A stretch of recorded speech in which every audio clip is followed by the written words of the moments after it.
ধীরে ধীরে সক্রিয় হচ্ছে বর্ষা। দেশের বিভিন্ন এলাকায় ইতোমধ্যেই শুরু হয়েছে বৃষ্টি, আর আগামী কয়েকদিন এই প্রবণতা আরও বাড়বে বলে জানিয়েছে আবহাওয়া অধিদপ্তর।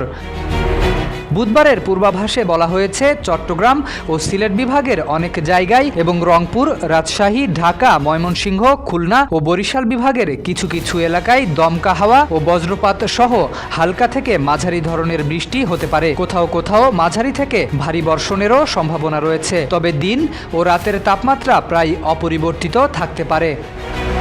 এদিকে দেশের 15টি অঞ্চলের জন্য জারি করা হয়েছে ঝড়ের সতর্কবার্তা। রাজশাহী, পাবনা, যশোর, কুষ্টিয়া, খুলনা, ফরিদপুর, মাদারীপুর, বরিশাল, পটুয়াখালী, নোয়াখালী, কুমিল্লা, চট্টগ্রাম, টাঙ্গাইল, ময়মনসিংহ ও সিলেট অঞ্চলের উপর দিয়ে ঘণ্টায় 45 থেকে 60 কিলোমিটার বেগে দমকা অথবা ঝোড়ো হাওয়া সহ বৃষ্টি কিংবা বজ্রবৃষ্টি বয়ে যেতে পারে। এ কারণে এসব এলাকার নদীবন্দরকে 1 নম্বর সতর্ক সংকেত দেখাতে বলেছে আবহাওয়া অধিদপ্তর। নদীপথে চলাচলকারী নৌযান গুলোকে বাড়তি সতর্কতা অবলম্বনের পরামর্শ দেওয়া হয়েছে।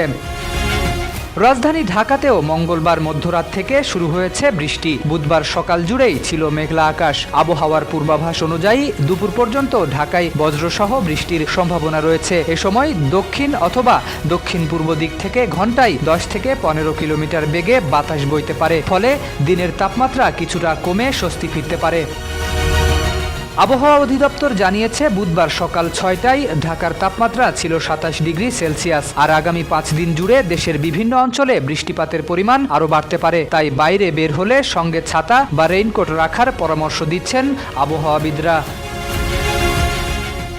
শরীফ উদ্দিন, ইত্তেফাক নিউজ।